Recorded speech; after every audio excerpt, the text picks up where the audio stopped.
Okay, sorry about that interruption. So what we were doing is we are trying to graph the information that we figured out in our previous problem. In our previous problem, we found out that the scale for the model to the object is 1 to 24. So if I look at my graph, okay, the model inches, if it is 1, well, I need to multiply that by 24 to find out the actual size. So that would be 24 inches. Well, how long is that in feet? That is 2 feet. So if I have 2 inches on the model, multiply that by 24, and I get 48 inches. 48 inches is actually 4 feet. So I would graph that point. 2 inches is 4 feet.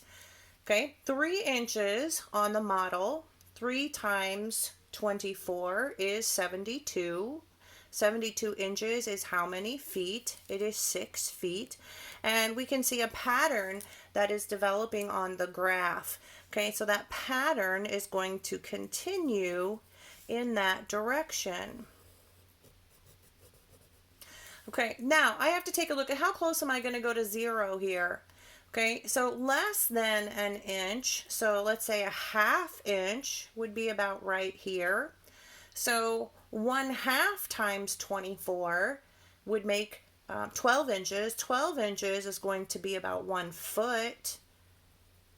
Okay, so I can see that this graph is going to go almost to the 0, but 0 inches, well, I guess, yeah, it does go all the way to the 0, because 0 inches on a model would be 0 feet on the actual airplane.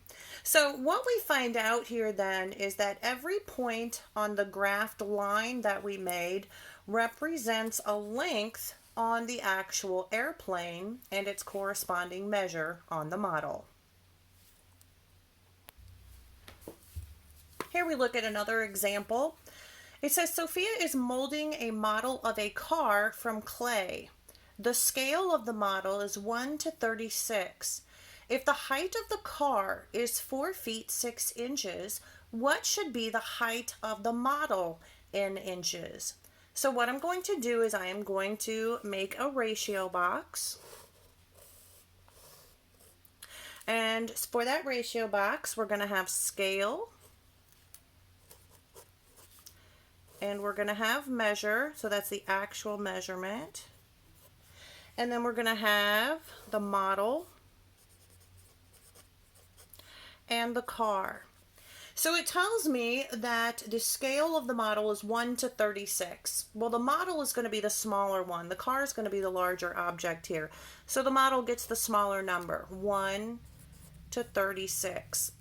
Then it says if the height of the car is 4 feet 6 inches, what should be the height of the model in inches? So the car is 4 feet 6 inches, but I need that changed to inches. So 4 feet 6 inches. So 4 feet, I know that that is 48 inches. And then I need to add my 6 inches. And that will give me 54 inches. And that is the actual height of the car. So I need to figure out the height of the model. So if I look here, I have proportions I can write. I can do 1 is to 36 as, we'll use M for model here, as model is to 54. Now let's do some cross multiplication. 36 times M is 36M. 54 times 1 is 54. So in order to solve this problem, I need to take 54 divided by 36. So 54 divided by 36. 36 goes into 5 how many times? It doesn't. 36 goes into 54 one time. 1 times 36 is 36. I subtract. 14 minus 6 is 8. 4 minus 3 is 1. Now I'm not going to write a remainder because that wouldn't make much sense. It would be 1 remainder 18 inches. That doesn't make sense. So I'm going to write my remainder as a fraction. So I would have 18 over 36. And that reduces, so I have 1 and that will reduce to 1/2. So how tall should the model be in inches? It should be 1.5 inches tall. So we've talked about the scale, and that was the fraction 1 to 36 or 1 over 36, for example. We also have something else to talk about, and that is the scale factor. So the scale factor is the number of times larger or smaller the terms of one ratio are when compared with the terms of the other ratio. So if I look at this example, it says 3 over 4 equals 18 over 24. So what I'm looking at to find the scale factor is what did I do to the 3 to get it to 18? Well, I multiplied it by 6. What did I do to the 4 to get it to 24? I multiplied it by 6. So my scale factor is that number. My scale factor is 6. So that's all the scale factor is. What did I do to the first number to get it to the second number? I multiplied it by something. I may have multiplied it by a whole number. I may have multiplied it by a fraction. Either way, that gives me a scale factor. I can use the scale factor to help me solve problems like this one. So I look at 3 over 7 equals 15 over n. What did I do to the 3 to get it to 15? I multiplied it by 5. 5 is my scale factor. So I'm going to use that scale factor to find out what n is. So scale factor of 5, that just means I multiply by 5. So 7 times 5 is 35. So n equals 35. And that again is just using that scale factor, which is the number of times larger or smaller the terms of one ratio are compared with the terms of the other ratio. Here I show two triangles. These triangles are similar. So the first part of this tells me to calculate the scale factor from the smaller triangle to the larger triangle. So that's the first thing I'm going to do. I'm going to assess which sides I can use here to figure out the scale factor. So I see here's a hypotenuse, here's a hypotenuse. So I can use the hypotenuse. I could use the longer leg to find out the scale factor, or I could use the shorter leg. It doesn't matter which side you choose, except that if you choose the hypotenuse on one triangle, you have to choose the hypotenuse on the other triangle. So let's figure out the scale factor. So that simply means, we'll use the hypotenuse here, if I take this 20, I multiplied the 20 by something to get it to 25. What did I multiply it by? Well, let's figure out. I can make an equation. So I can say that I have 20 times something, I'll just use an x, equals 25. So 20 times what equals 25? Well, how do I solve for that x? I'm going to divide both sides by 20. So that leaves me with 1x. X equals, well, let's see, I can reduce that by 5. So that would be 5 over 4. Now, how am I going to list that scale factor? I've got it down to 5 over 4, but do I want to list it as a fraction, an improper fraction, a mixed number, a decimal? Well, let's see.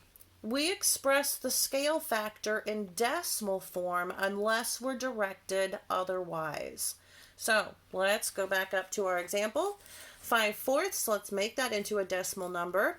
So I know as a mixed number it would be 1 and 1/4, which as a decimal number would become 1.25. So that's the scale factor. There's no label that I put on a scale factor, it's just a number. Okay, measurements used to calculate the scale factor must use the same units. So let's talk about what that means. That means if this were inches and this were feet, I'm going to have to change one of those. It has to be inches to inches or it has to be feet to feet. So it has to be the same unit of measure that I am looking at when I try to figure out what the scale factor is. Okay, note, scale factor refers to the linear measurements of two similar figures. It does not refer to the area or the volume.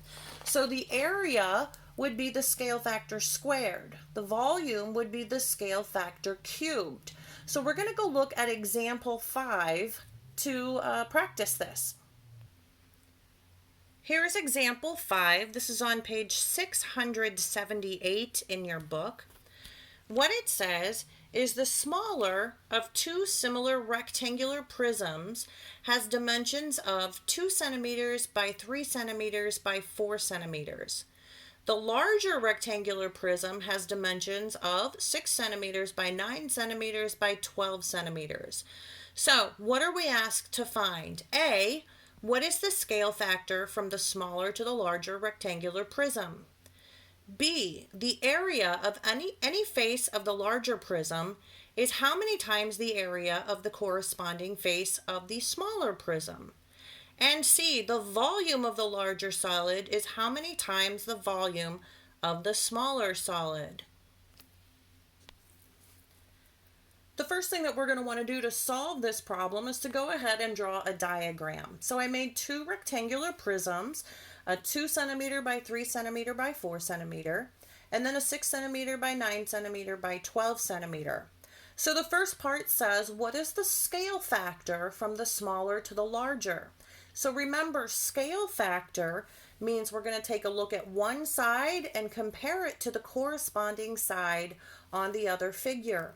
So I can see here's a left side and here's a left side. They're both in the same position. So what did I do to the 2 centimeters to get it to 6 centimeters? Well, I multiplied it by 3. Does that work with the other corresponding sides? 3 centimeters to 9 centimeters. I multiplied by 3. 4 centimeters to 12. Again, I multiplied by 3. So A asked for the scale factor from the smaller to the larger, and that is 3. Okay, the second part of this asked about the area of one face compared to the area of another face. So if I look at this front face right here, I can see it's a 2 by 3, so that would give me 6 centimeters squared. Let's do the same thing here. Let's take this front face right here. I have a 6 by 9, that would give me 54 centimeters squared. Well, what did I do from the 6 centimeters squared to the 54 centimeters squared? How did I get it from here to here? I multiplied by 9. So that is the answer to part B, 9. Now I want to show you something here. This was our scale factor. The area scale factor, interestingly, means you take the scale factor and you square it to get the 9. For the volume scale factor, you might have already guessed. I'm going to go back to my scale factor.